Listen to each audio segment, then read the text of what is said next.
Greetings everyone, Rev.Hawksblood here, calling from the big island of Hawaii. I'm going to do a short video. It's a promo for my new book coming out within a couple weeks, titled The True Teachings of Jesus from God Realization.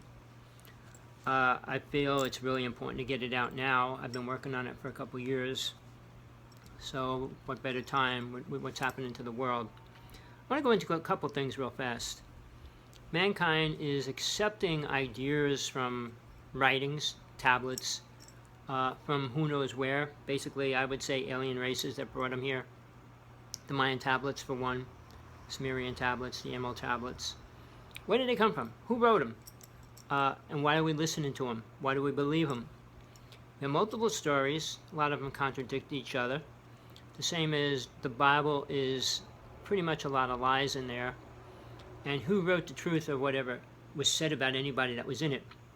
Matthew, Mark, Luke, and John, first four Gospels of the Bible. Only two of them were Jesus' true followers, disciples. Two of them were evangelists. So how did they become part of the Bible? Why were there so many other Gospels that weren't put in the Bible?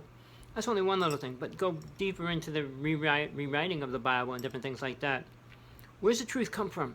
Whose truth is it?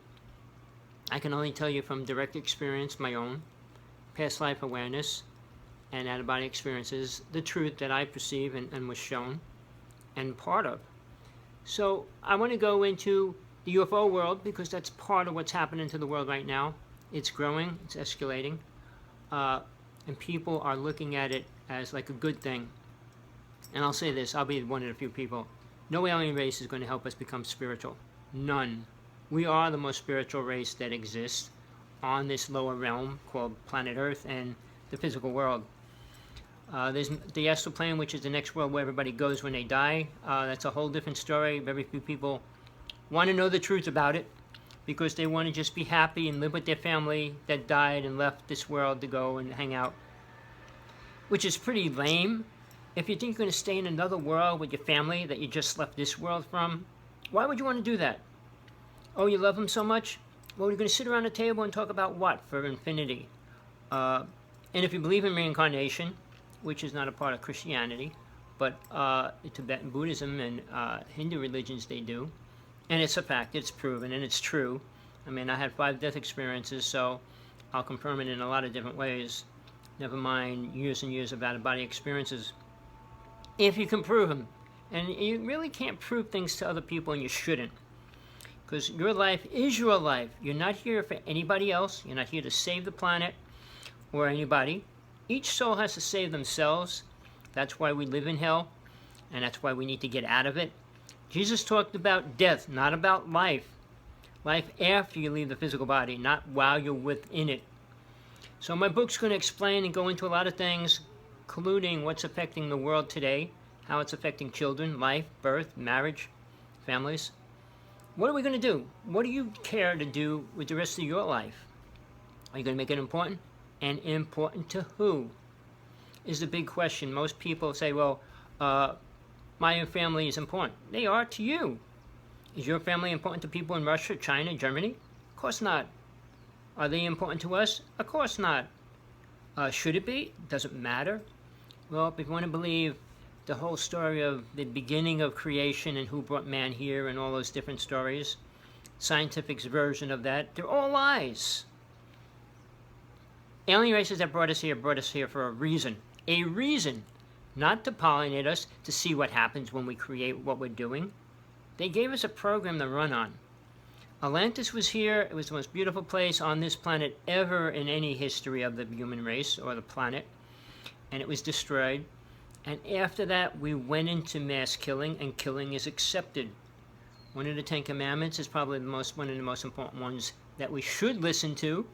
But people's ego says they outgrew the 10 Commandments. The same as they're one with God now. Oh, really? One person, name one person on this whole planet that's equal to God at any level or can do 1/10 of their miracles, their miracles compared to God. They can't. And nobody can. And it's not going to happen that way. And when aliens come here, they're going to have a little more power and energy than we do.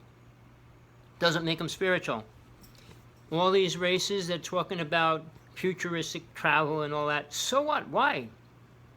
If you're in a body, it's going to die. Try to immortalize it, which people are trying to do, which the Egyptians tried, and they realized they were wrong the hard way. So if you want to follow false religions, false truth, and expect aliens to come and give you even more truth of the truth that's not real, wait for them. Wait for the aliens to come down.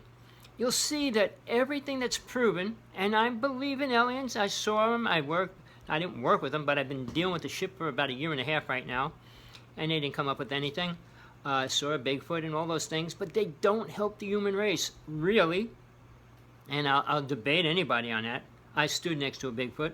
Are they going to help anybody, including the native people? Of course not. The Tibetan people? Of course not.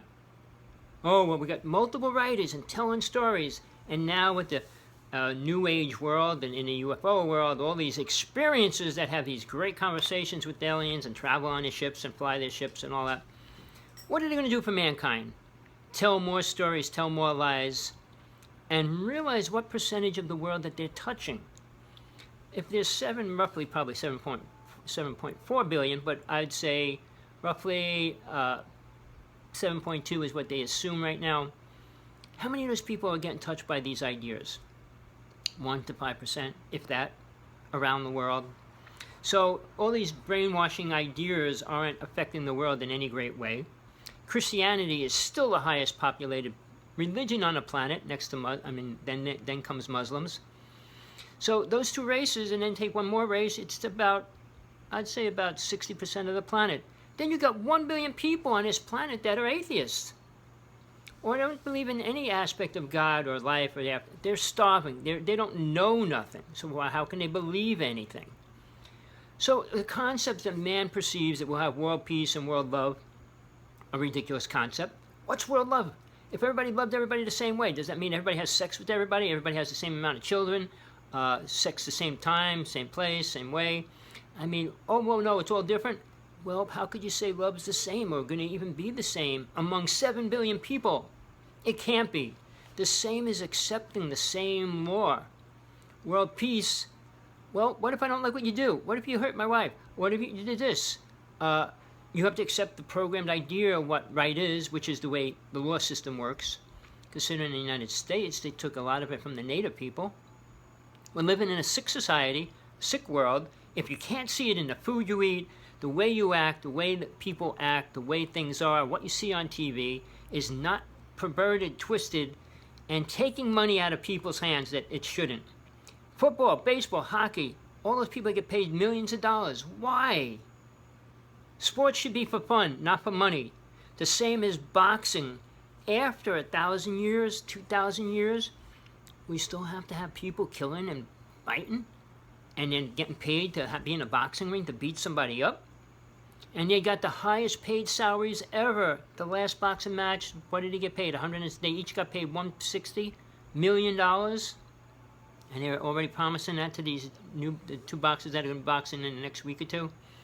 Well, you're a fool to give them money, because that money could feed the planet, feed people, help change things that need to be changed if you want a better society. But seemingly most people don't want that. They want to live in the dream, the fantasy, the fairy tale. Oh, everything's great. I got a good job. I'll get a good house and have 10 children. And then what? What are you going to leave them? Toxic food, toxic air, and toxic water. We have a president that's going to tear everything that's even okay apart, and we're going to end up with nothing. We're going to end up in a war. We're going to end up with no food, starvation inside the United States at a greater level, because it's already here. So what do you want to do? Follow all these false prophets, false teachers? I'm telling you. My book's coming out. I'll explain a lot of things simply. I'm not a college graduate. I'm not a super high-tech person. I'm a realist. I live in my truth, my experiences, which I had many. And many people can't say that. So what I'm going to say is my book will be out in probably 3 weeks. Hopefully, The True Teachings of Jesus. It's not a religious book. It's not going to be, I'll be taking parts of the Bible and explaining the lies in it, because there's multiple lies that mankind has accepted, including people like Moses, who he was, what he was, and what Jesus was really teaching.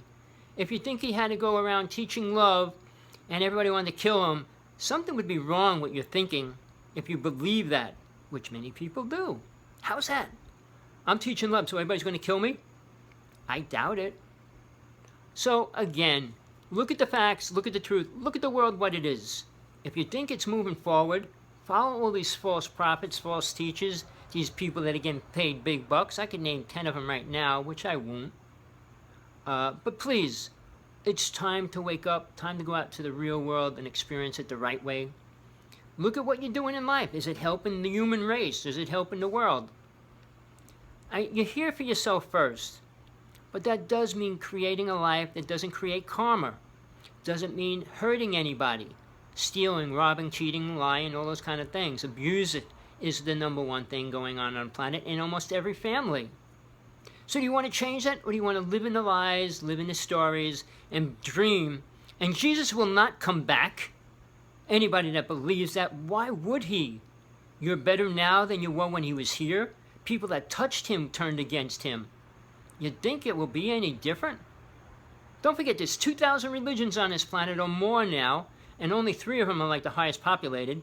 But then again, how much do they know or understand about God, which Jesus is what Jesus did teach, called the secret teachings, which is not anywhere in public, not in the average person's hands. And he did marry Mary Magdalene, did have a daughter.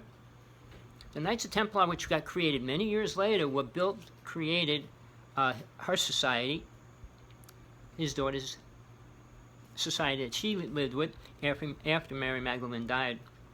Well, with all that, please go out, get ready to buy my book. It'll be an ebook online, so you don't have to pay the full price for a book if you don't want to buy a book. I'm trying to make it as cheap as I can to make it affordable for everybody.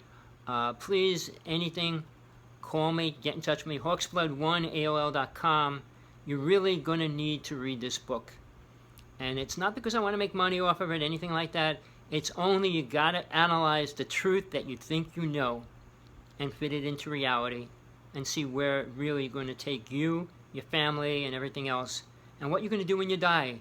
Sit in a living room, by the dining room table or something, and eat dinner and talk all day, all night for infinity? What do you think is the future for soul? You have to learn what soul is first, and I'll talk about that. And I'm going to explain what the difference between soul and spirit is and what that has to do with God. So please, look forward to getting my book. It should be out in 2 or 3 weeks. I'm doing everything I can. I've been working on that for almost 2.5 years. Almost lost the book and started it again. So it's going to be the best I can put out there. So thank you for listening. See you soon.